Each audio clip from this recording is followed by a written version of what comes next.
this part of the 101 between Orick and Crescent City, there's a lot of road crossing sightings, especially at dusk or right after the sun goes down. So we've timed this drive at this point in time. So welcome to a driving roundtable.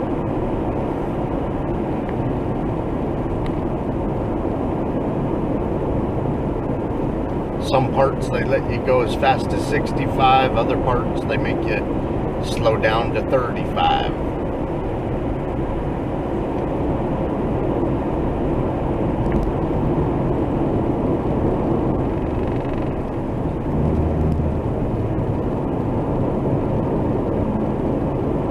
We're on this section at a perfect timing, so might as well film. Give you guys an idea what this rainforest is like at night along the coast.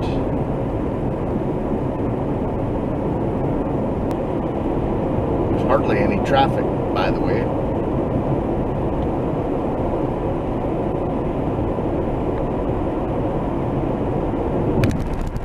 We did see some elk and a coyote.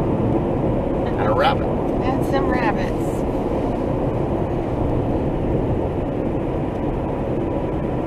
Lots of elk. But we've never seen a coyote out here before. That was new. Uh-huh. Yeah, he was headed down towards that lagoon. And I was thinking to myself, I bet you he eats really well. Yeah, because we just saw a rabbit. Uh-huh. We also saw crabs that have washed up on shore and some clams. I bet you could go down there and dig for clams and eat real well. You probably smell them too, the good ones. Yeah, there were lots of little lots of little holes. You can see where their little breathe holes were.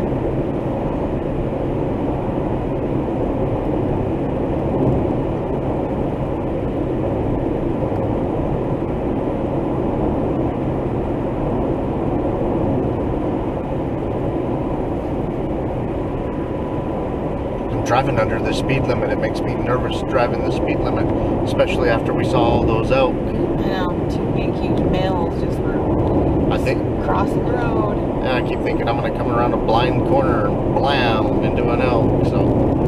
800-pound animal. Yeah.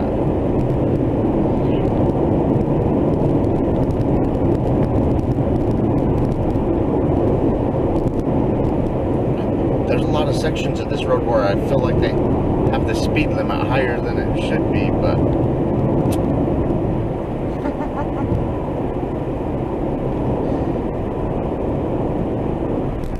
it's your job to maintain control of your car. But I just don't like the fact that there's the elk that live in these forests and they let you do 65 on blind corners. You don't see many smears. If they were getting hit, there'd be a problem.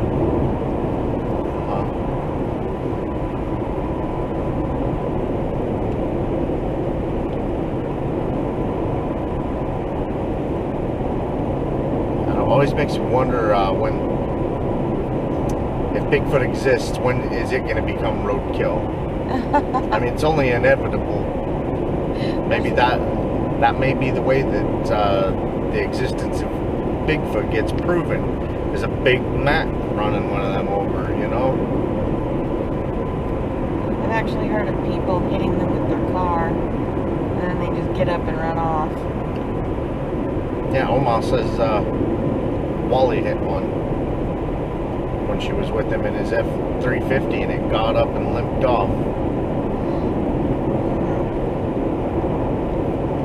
Were you there when she told us? I don't think so. Oh, you missed out.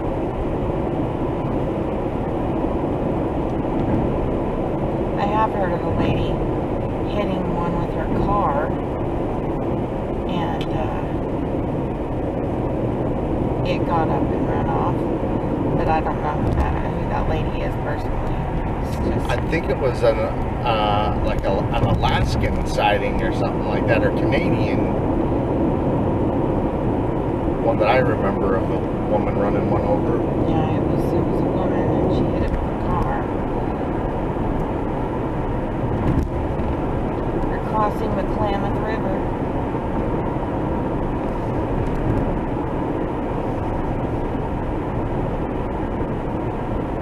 We've been up this river in a boat.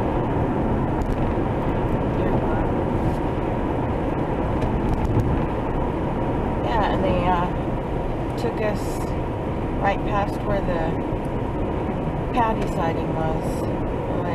Remember how he said, I'm pretty sure this is just right up here is where the Patterson Gimlin found.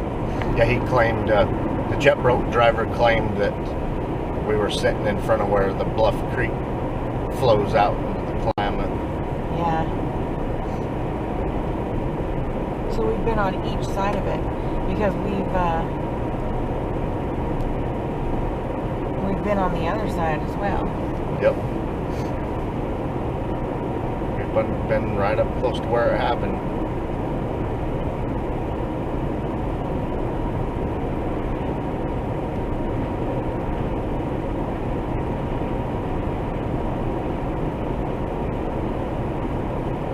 Close enough I could feel the nostalgia. The nostalgia is the Patty footage.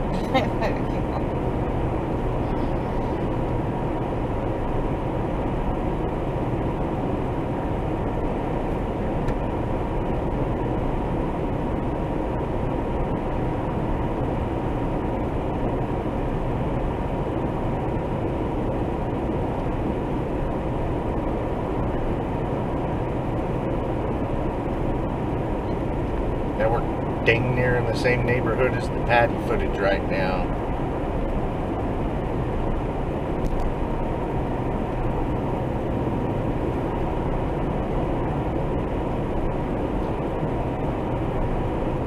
Yep, we're here for a week and we're visiting Bigfoot sighting locations. We visited a couple today, a few yesterday, hiking around looking for Bigfoot, doing a few roundtable drives when we're in really cool areas.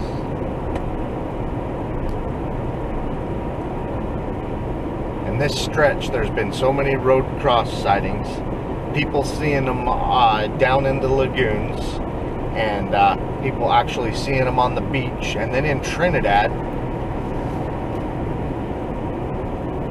people have actually said that they've saw the Bigfoot swimming in the ocean out near the Trinidad area. So it's a great stretch.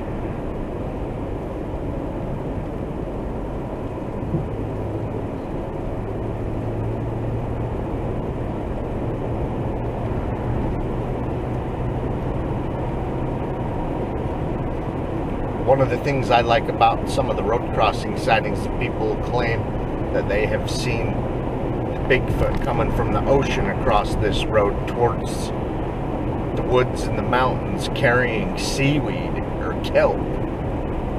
And then people have seen them down on the beach collecting kelp. So now we're wondering what they're doing with the kelp. Well, they're eating it. What if they're padding their nest with it? No, I don't think they would be. That would be a waste of time. Right. I think they're eating it. Probably bull kelp. Or different varieties of seaweed I'm sure they can eat. There's lots of vitamins and minerals in it. Stuff they can't get anywhere else. I'm sure they're grabbing clams and... There might be mussels attached to them. And mussels and... the occasional crab that washes up on shore. All sorts of dead things that wash up on shore. I saw elk here today. Yeah, there's several herds up here, isn't there?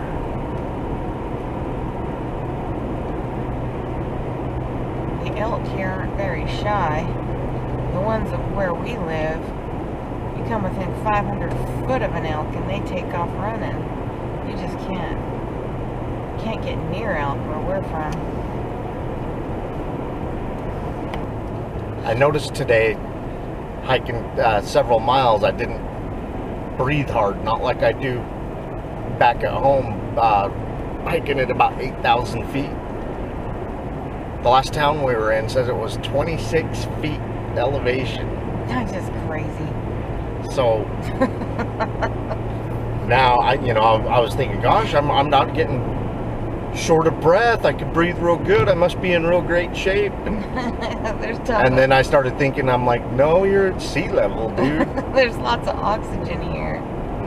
Yeah, when we're hiking at 8,000 feet, I have a hard time breathing.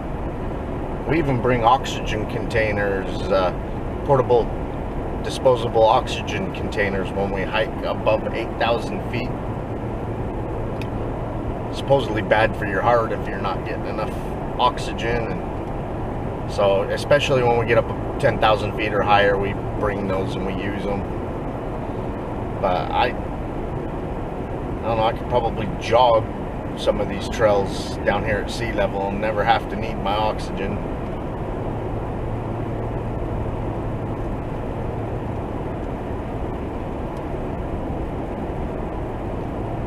Yeah, we live about 4,000 feet elevation, and usually when we go bigfooting in Utah where we live, we go up 7,000, 8,000, sometimes 10,000, 12,000 feet.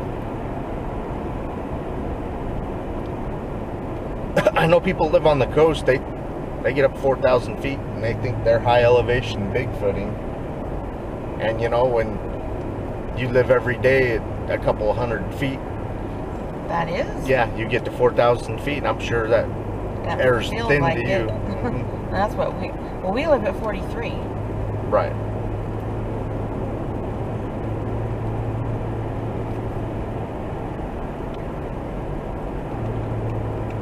But our body's acclimated to that.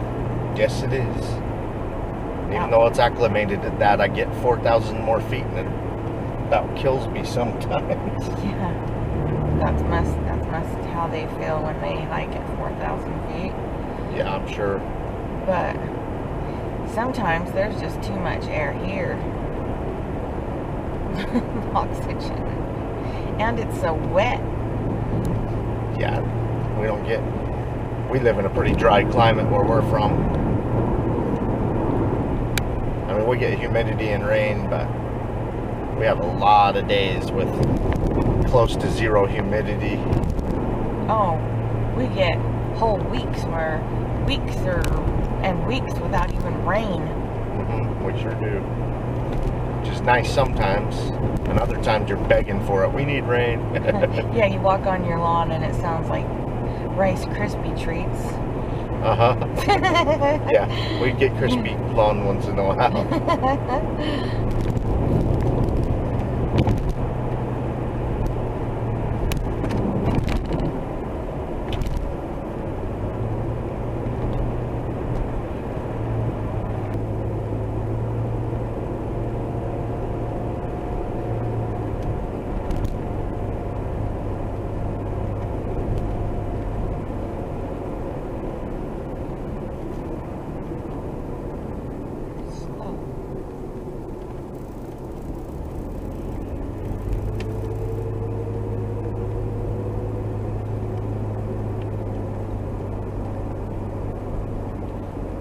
Sometimes I want to stop and talk to those guys that hold the construction signs all night long. It's like, you seen or heard anything weird? Yeah, we're looking at it. Anything that smells weird? Half your construction buddies, I'm sorry. Rude. I know when they were building Highway 5 way back in the day, 50s or whatever, they talked about some of their equipment being pushed over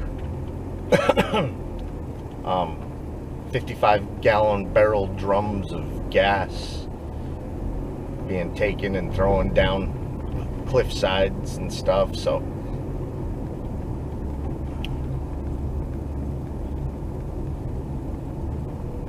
Bluff Creek is between 101 and 5. A lot of Bigfoot sightings between those two highways in Northern California and the Pacific Northwest up into Oregon. And did they figure that that's what was doing it? Is that what you mean?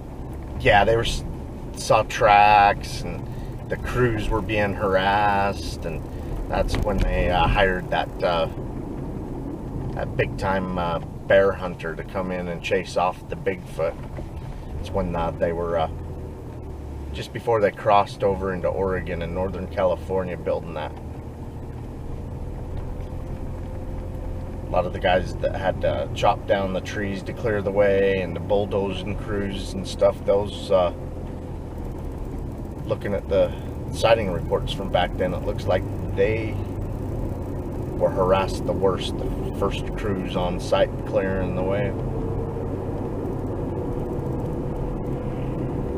But yeah, when guys started to quit that were having the sightings and the experiences and stuff, that's when one of the crew bosses hired the bear hunter to come in and chase off the Bigfoot. And there's stories that some of his dogs got killed and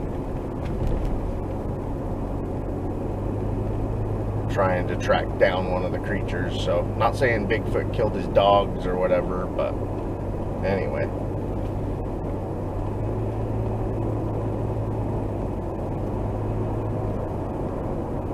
Well, that's creepy. Yep. A lot of people are like, why don't they use dogs? Well, if you look at the what is it? The Falk monster in Arkansas. They tried chasing it with dogs, and the dogs wouldn't go after it. The hounds and stuff would just sit and whimper. There's many instances where they've tried to use dogs, and the dogs absolutely will not go after it.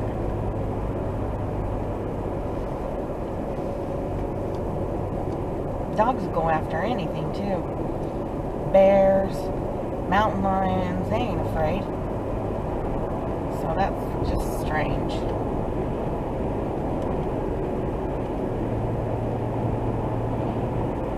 If you have a dog that has no problem chasing grizzly bears and fighting with grizzly bears, and suddenly they're scared of something out there, it must be pretty intimidating. Yeah, you've got. Because I can't think of anything more intimidating than a grizzly bear or a brown bear. Yeah, you've got a problem there. Yeah.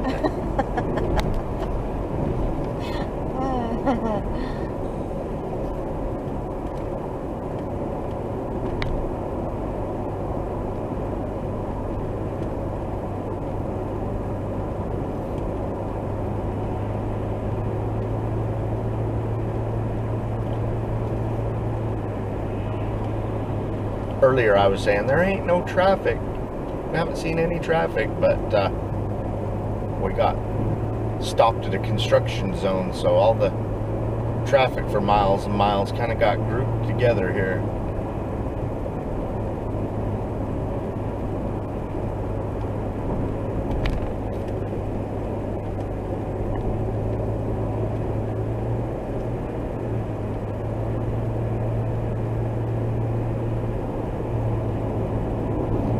You guys ever get a chance to come Bigfooting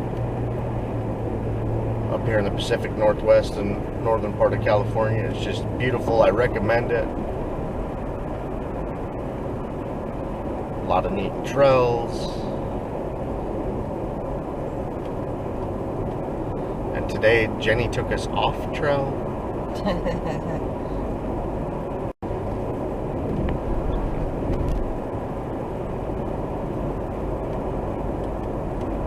We can do that a lot at home because we know the area and we know where we're going, and we don't get turned around. But out here, there's some places so thick here you just can't get off of the trails.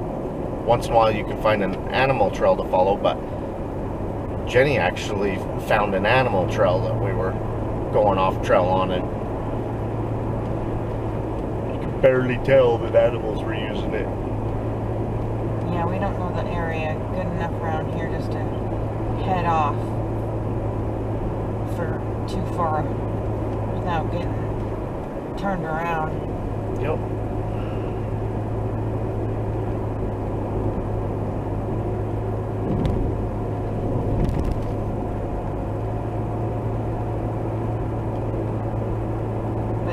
Pretty much everything out here is just one big trail. They're everywhere. Yeah, some of those coastal trails are hooked together, and I know some of those coastal trails on the north side of San Francisco, jump on them and go all the way up into Washington. They're all connected. Pacific Northwest Coastal Trail line.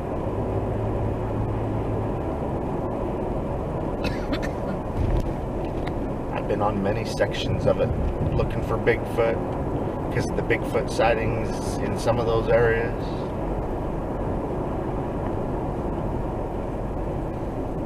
Yeah, Washington has the #1 amount of Bigfoot sightings reported.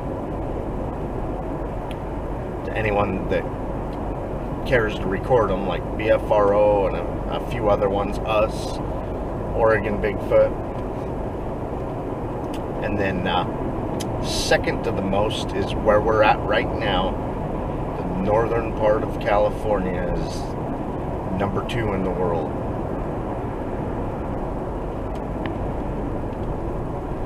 As a matter of fact, a lady sent us her Bigfoot sighting report in the area just about a week ago here. I had you printed off, Jenny. Yeah. It was a Northern California Bigfoot sighting.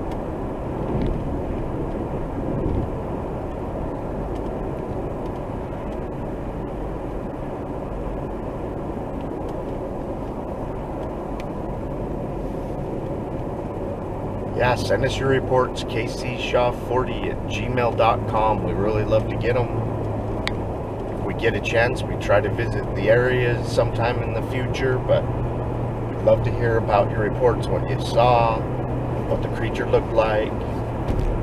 Some of the sighting reports may even teach us about certain habits that the creature has.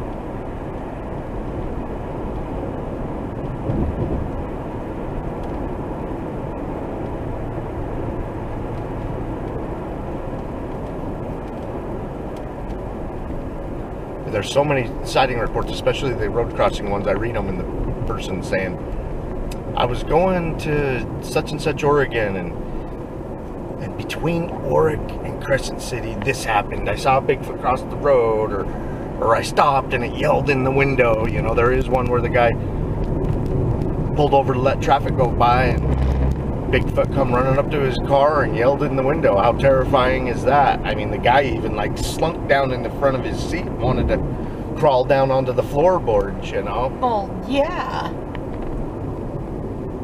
A monster runs up to the side of your car and yells at you. Something that's not even supposed to be real. That's nuts.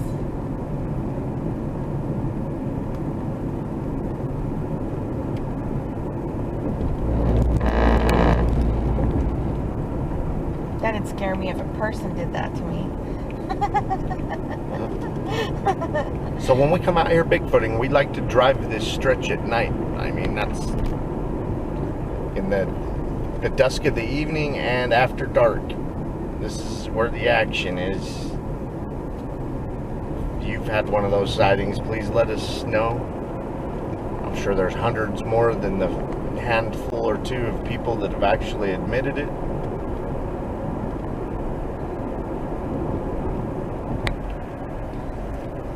Yeah, I think the creature comes down to the beaches at night to forage, then back into the woods.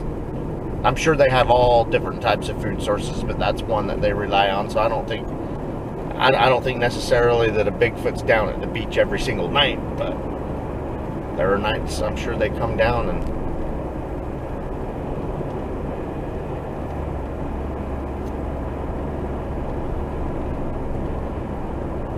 themselves some kelp, crab, and clams.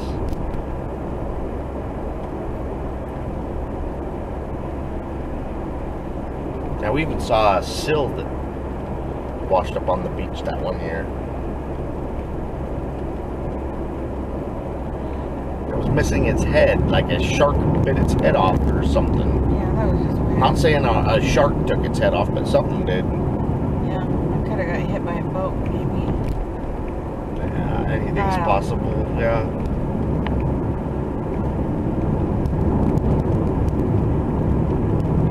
So it was just the body of a seal.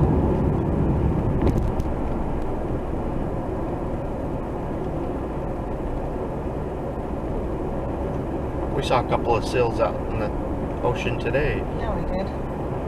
They're bobbing up and down. They're so cute.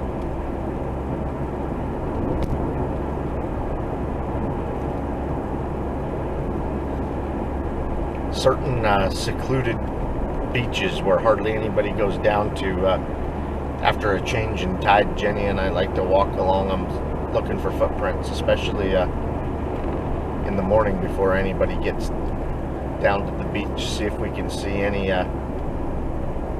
Bigfoot tracks. Alright, looks like we're getting close to civilization. I hope you guys enjoyed our Bigfoot driving roundtable at night. I hope you enjoyed. Keep on watching. We're going to keep on squatching.